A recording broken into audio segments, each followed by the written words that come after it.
Nestle's Ever-Ready, the instant cocoa.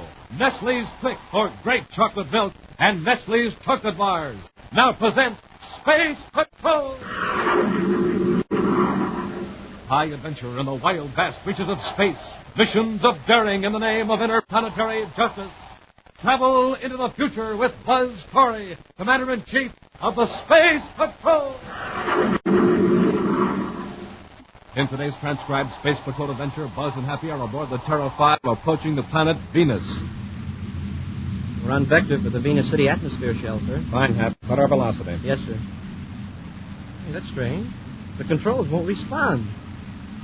There's the warning from Space Control. Decelerate quick. I can't, sir. Nothing happens. Well, try changing vector. The controls are frozen. Someone sabotaged the ship. What? Smoking rockets, if we don't do something quick, the ship will crash right into the heart of Venus City. We'll return in just a moment with the thrilling Space Patrol story, The Shadow of Shardu. What's new? Nestle's new. Nestle's what? Coconut. Ah, Nestle's new coconut bar. That's for me. You have to eat one to believe that there could be such a wonderful flavor combination. Just imagine. Thick, rich, smooth milk chocolate, crammed to the edges with fresh, toasted coconut. And it's such fun to eat, too, because it gets crisper with every bite. Care to add anything to that, Hap? Hap. You're dead happy. Will you please answer? Oh, golly, Commander, I'm sorry. You know what happens to me when you start talking about Nestle's new coconut bar? I just close my eyes and leave this planet. Yes, sir, I imagine I'm eating one right then and there. I can just taste that sensational, creamy, rich chocolate and all that super coconut. Oh, it's so crisp, so delicious, so... There I go again. That's the way it is, Commander, and there's only one cure for it. Oh, what might that be? Why, I gotta eat a Nestle's coconut bar, of course. Well, now, that seems like a good idea. For you, for me, for all space patrollers, too. Gang, why don't you find out for yourself? Treat yourself to a brand new coconut bar. You'll really go for it. Everybody goes for Nestle's, Commander. Wonderful milk chocolate, almond chocolate, and crunchy crunch bars. And naturally, the new coconut bar in the red and cream-colored wrapper.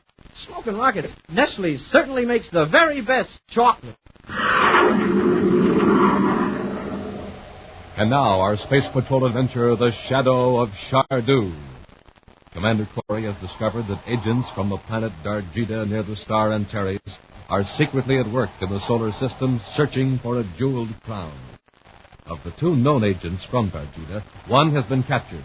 The other, Orkan, escaped from Earth. Buzz fears Orkan will try to locate the one man in the United Planets who may know the whereabouts of the crown, the archaeologist, Howard Sterndorf. So far, the commander has been unable to contact the scientist to warn him of the danger he faces at the hands of the ruthless intruders from Dargida. Right now, Buzz and Happy are in the commander's office at Terra headquarters. Well, there's one thing in our favor. If we can't find Sterndorf, then neither can Orkan. You forget, Hap, that we don't know how big an organization Dargida may have in our solar system. The would-be emperor, Shardu, may have agents everywhere. We sure didn't find out much from the one we captured, this Torzak, not even with a brainogram. These men from Dargida have tremendous control over the minds. This mental power, psych forces, they call it, enables them to perform incredible feats of strength. Yeah, we sure found that out the hard way. What I can't understand, sir, is why a super smart race of people would put so much value in a crown. Why couldn't Shardu be emperor without it? I don't know enough about Dargida to answer that. I don't see how we're going to protect Sterndorf, even if we do find him before Orkan does. Unless we keep Sterndorf a prisoner for his own protection. There's just one way to protect Sterndorf from the agents of Dargida. That's to make him useless to Shardu and his spies. And how can we do that? If Sterndorf knows where the crown is, he can... Excuse me. Commander Corey here. Yes, Captain. Fine. Lowell City? Good. He doesn't know why I want to see him. Well, don't tell him. Just keep him there. It won't be long. I'll blast off immediately. Corey out. Hap, Howard Sterndorf is on Mars. Captain Walden in our Lowell City headquarters got a bright hunch and checked with the curator of the Lowell City Museum. That's a break. Now we can get to him before Orkan does. Let's get to the spaceport.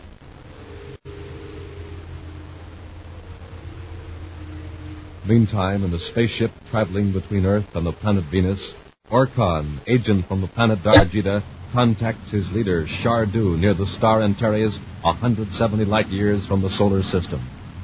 I should reach Venus in about 2 hours, Shardu. And that's just where the crown is? I cannot be sure.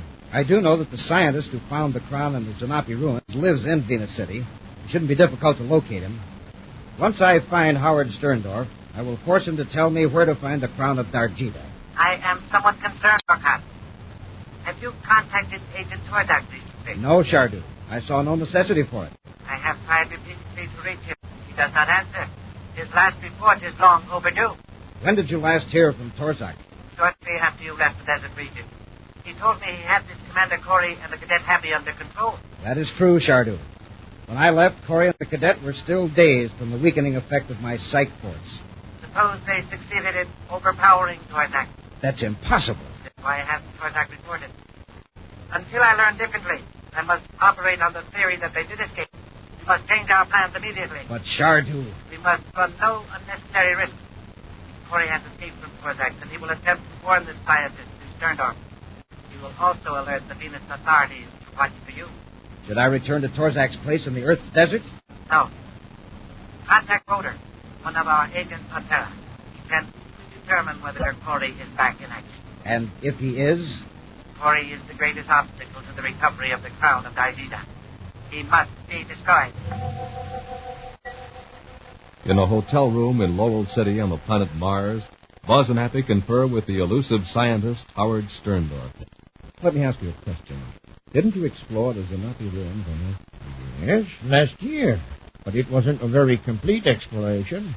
I was called back to Venus to take over some classes at the university. Did you find a jeweled crown in the ruins? Why, yes, I did.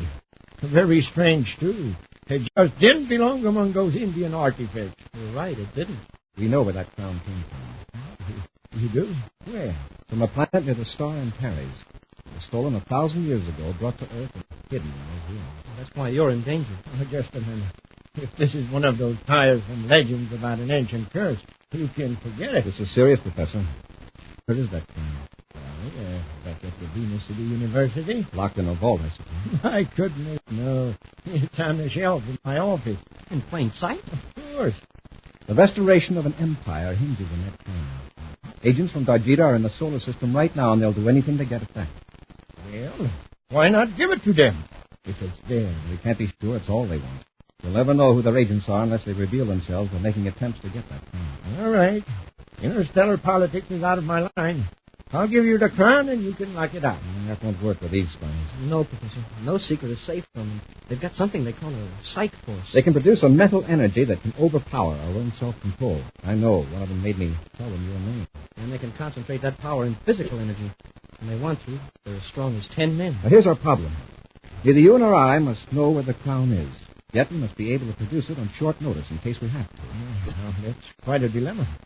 How would it work if I gave it to a friend and asked him to hide it? Oh, a Darjita agent could easily make you tell the name of it. And then your friend would be on the spot. What we need is a way of not letting our left hand know what our right hand is doing. Exactly. Now, here's my suggestion.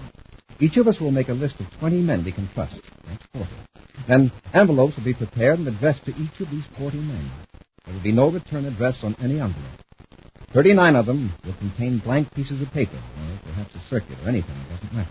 And the 40th envelope? That will contain a letter over my signature, asking that person to go immediately to your office, get the crown, and hide it, without telling anyone. The person receiving the instructions will be asked to send a letter to the secret documents section at Space Patrol headquarters in Terra. I see. Now, on the outside of the envelope will be a file number.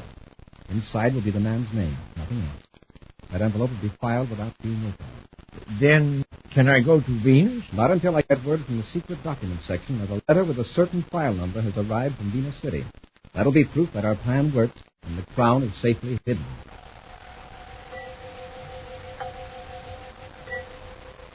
Nearly 2 days later, in a hotel on Terra, Professor Sterndorf impatiently awaits word from Commander Corey that he can return to his work at the Venus City University. As the hours drag on, he nervously paces the floor, muttering to himself. Commander Corey overestimates these Darjita people. Wasting all this time, and I could be... that's the commander.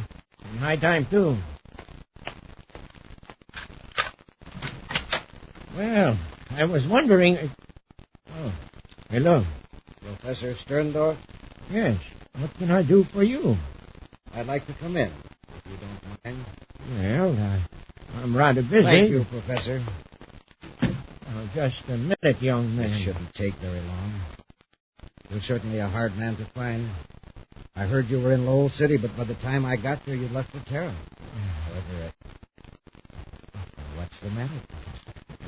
I don't know. Suddenly, I felt a trifle dizzy. Think nothing of it. I usually have that effect on people. Who are you? What do you want? It doesn't matter who I am. You took a jeweled crown from the Zanapi ruins on the planet Earth. Where is it? You're a Darjita agent. Where is the crown? I don't know. Don't lie to me. Eventually, you're going to have to tell the truth. You'll save yourself much mental torture if you stop fighting your impulse to answer. Where is it? I am telling you the truth. I don't know where the crown is. Does Corey have it? No. Who did you give it to? I don't know. Then you did give it to someone, didn't you? I don't know. Oh, Steve, you must be telling the truth, but your answers don't make any sense. Corey sent someone to get it. Yeah. Now, getting someone. Who did he send? I don't know. Are you expecting someone? Yes. Commander Corey. That's probably who that is. What's he coming here for?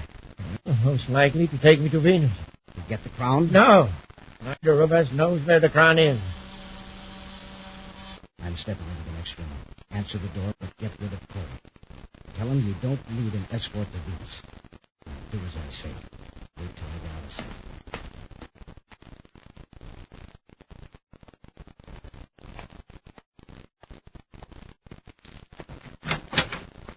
Good afternoon, Professor.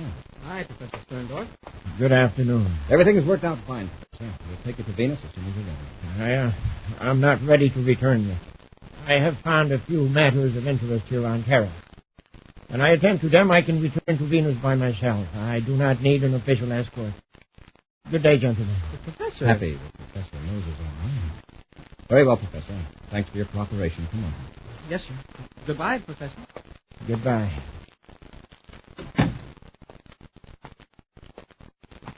Well, sir, what's come over, Professor? Didn't his attitude seem kind of strange to you? Yes, he seemed to be acting under pressure. There's someone in there with him that'll take him by surprise.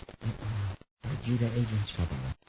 I'll take them off guard before they have a chance to generate super strength with the sight force. Are you going back? Yes, sir.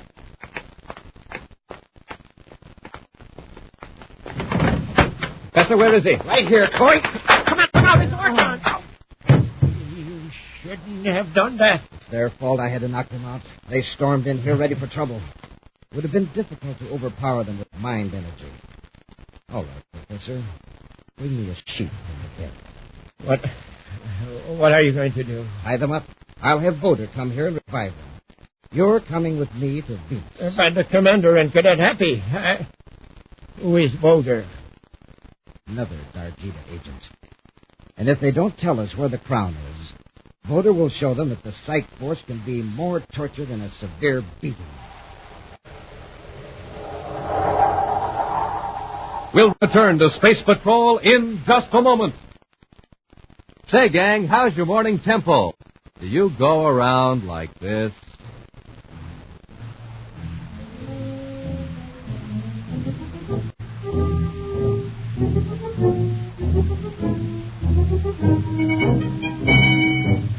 Or are you the kind who speeds through school and chores like this?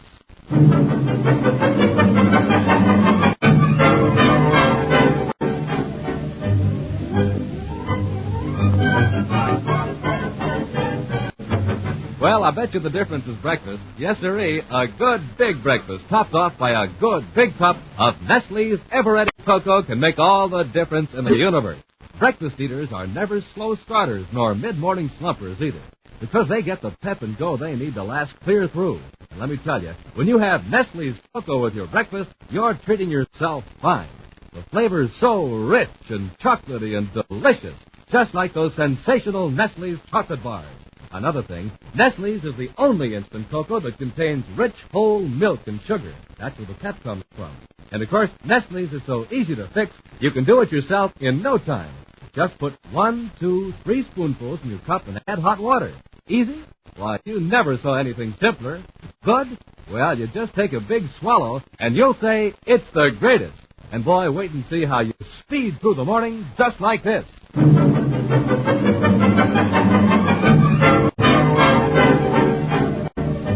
Remember, ask Mom for Nestle's Ever-Ready in the bright red box. It's chocolate, rich and wonderful. It's Nestle.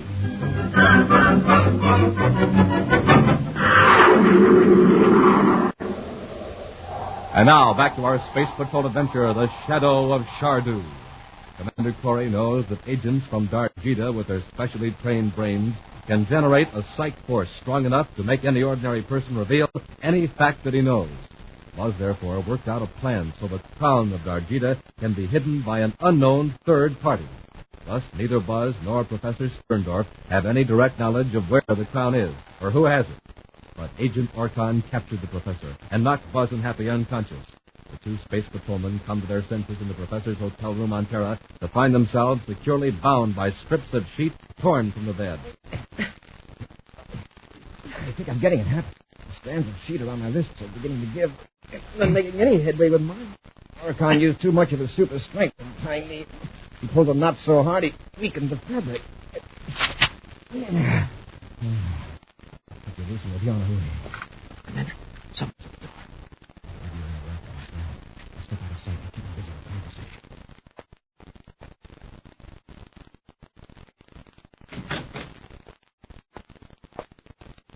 Wow.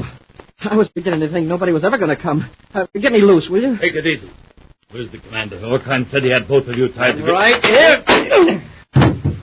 Oh, that was a beauty, Commander. I had to get him quick before he got his psych force into gear. You sure did. But he's completely out. He can't tell us where Orkan is. After I release you, we'll get him to headquarters. If we can get him under a brainograph before he completely recovers, we might find out plenty. Far from the regular space lanes, a private cruiser follows a vector toward the planet Venus. Orkan checks the viewscopes carefully, then makes spaceophone contact with Shardu on the remote planet Darjita. I have captured Professor Sterndorf Shardu. He is locked in a compartment of the ship. What about Corey? By now, Voder probably has Corey and the cadet well under control. Why didn't you take Corey with you when you had the chance? I was compelled to use physical force, Shardu. It would have taken too much time to wait for them to regain consciousness, so that I could control their actions by psych force, as I did the professor. I see. What about the crown? Sterndorf seems to have no knowledge of where it is. But you told me... Please, Shardu, please. There is nothing to worry about. Corey and Sterndorf together must have knowledge of the crown. I can work on Sterndorf while Voder handles Corey. And with Sterndorf under your control, you can force Corey to be more cooperative. Exactly. You will have to give me the crown to save the professor's life. Where are you going now? To Venus. In all probability, the crown is somewhere on that planet. I can operate from Venus City location number 3. You must find the crown without delay, Orkan. Proceed to Venus.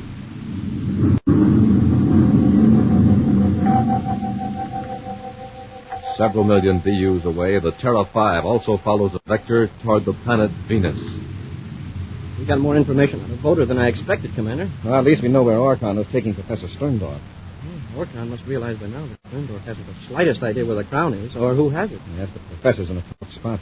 Orkan will probably keep him as a hostage to force us to hand over the crown. Yeah, but we don't know where it is either, unless we trace that letter through the secret documents section and find out the name inside. May have to do that to save Sterndorf from torture. With Professor Sterndorf completely dominated by the psych force, Orkan brings his spaceship through the space lock of the Venus City atmosphere shell.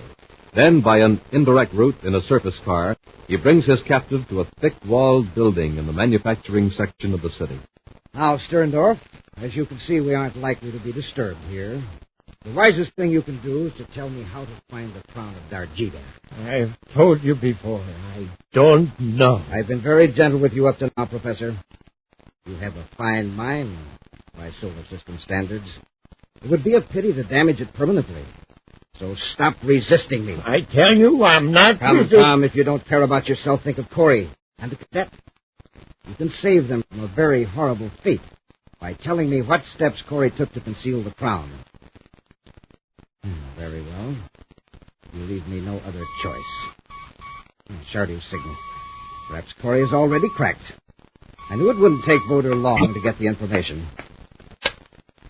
Agent Orkan here, Shardu. Orkan, Corey has escaped from Voder. What? That's impossible. I received a report from another Terra agent. Corey and the cadet blasted off from Terra on a Venus orbit. What about Voter? He has not reported. Very likely Corey has him locked up at headquarters. There's no telling how much information Corey got from him with their brainograph. I still have Sterndorf. Corey won't dare do anything to endanger the professor. Don't tell me what Corey will do. You keep telling me that the people of the solar system are weak, that they're powerless against our psych force. Well, Corey has captured two of our agents, Korzak and Voter. You are probably next. No, he'll never take me. He won't if you obey my instructions. He must never reach Venus. How can I stop him? The thought radiation unit on your telescope. You know the standard space patrol frequency. But Shardu projecting the psych force by spaceophone, it's a tremendous strain on my mind. It's painful, exhausting. But you have exercised partial control over Corey before. Receptivity has already been established. I know, but I can't be sure I can project a command over such a distance. Even when it's amplified by the thought radiation unit, it could be distorted, diffused. Do not project a complex command. A simple, strong, non-action impulse is all you need. Non-action impulse? Yes. Soon Corey will approach the Venus City atmosphere shell. To enter the space lock, he and the cadets will have to perform certain specific actions. Your psych force will inhibit these actions. Yes, it might work at that. It has to work. From what you've told me before, the protective systems of these atmosphere shells, well, we will be rid of Corey for good. Hurry. Put on the thought protection unit and start transmitting.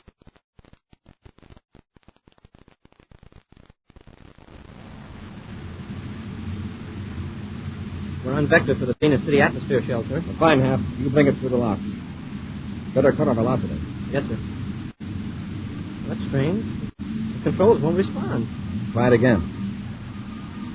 There's the automatic warning from space control. Our approach is too fast. Accelerate, quick. I can't, sir. The nose rockets won't fire. Cut our tail rockets. Well, nothing happens. We're still accelerating. And change vector. Do it quick or we'll crash into the planet. Yes, sir. The controls are frozen. I can't fire starboard or port rockets. Put on automatic landing control. The emergency circuits may take hold. Yes, sir. Well, that doesn't work either.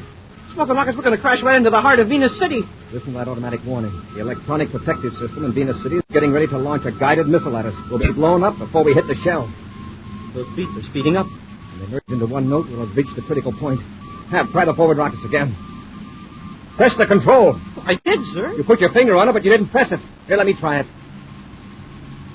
There's nothing wrong with the controls. It's us. But the psych force. Something's controlling our actions. It doesn't feel that way, sir. We can do anything but decelerate the ship. Orcon must be using his psych force by remote control. The spaceophone, I'll cut it off. Now we can't hear the warning. Try the controls quickly. Fire port rockets. It worked. It worked. We're changing vector. Let's hope we swerve quick enough. Full repeller ray. We're zooming in awfully close to the ground.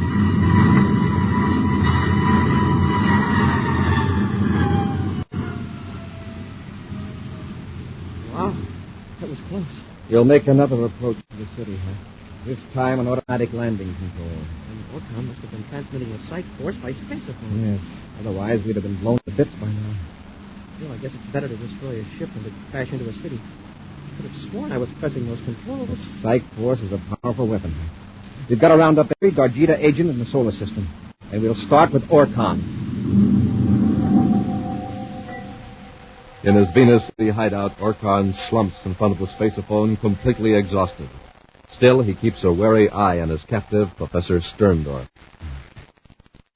I don't have to go through that again. I feel as though I'd been physically beaten. You have killed Commander Corey. Yes, Professor. By now, the commander's ship has reached the electronic defense barrier over the atmosphere shell. And he's been blown to atoms. Let that be a lesson to anyone who opposes Dargita. By destroying Corey, you ruined your only chance to get the crown. If that is true, then you are no longer of any use to me. Yes. You are now in the way. What are you going to do? Take your hands off me. It won't do you any good to struggle, Professor. In a moment, it will all be over. Let go of him, Orcon. Corey! I'll take care of him. Have you help the professor. Commander, he's going for his ray gun. No, he isn't.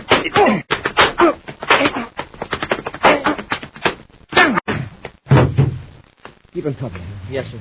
Are you all right, Professor? Yes, Commander. But if you'd been a moment later... You'll get Orcon to a brainograph before he builds up his mental resistance. He can probably tell us who some of the other Dargita agents are. He won't get anything out of me. Shardu of Dargita will see that I am liberated. Come on, Orcon. Let's go. There is Shardu calling me now. Forget it. Very well. When I don't answer, he'll know I'm in trouble and send other agents to help. He is right, Commander. That gives me an idea. All right, Orcon. Talk to your boss. Go ahead.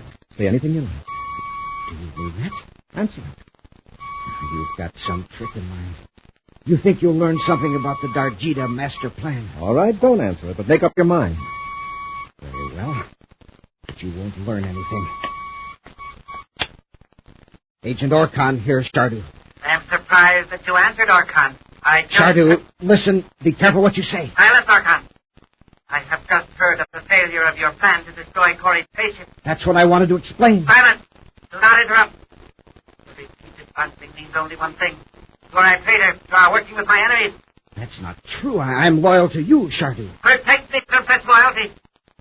Henceforth, you will be regarded as a traitor of Dargita.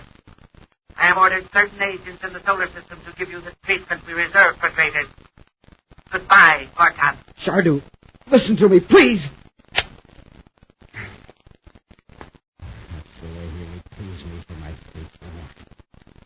Commander, you've got to protect me. You don't have any idea how vicious Shardu can be. Oh, don't we? You've given us some pretty good demonstrations. Come on, Orcon. We'll see that nothing happens to you for a long time to come.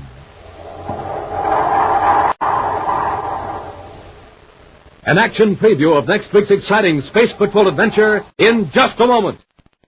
Say, Commander, take a look at these drawings for the new type spacesuits. See here? Energy restoration units built right in. Pretty cosmic, huh? I've got a better energy restorer and builder right here. What's more, it tastes good. You couldn't be talking about anything but good old Nestle's Ever-Ready Cocoa, I'll bet. Hap, you go to the head of the class. Nestle's Cocoa is the hot drink all space patrollers need to make them peppy and keep them peppy.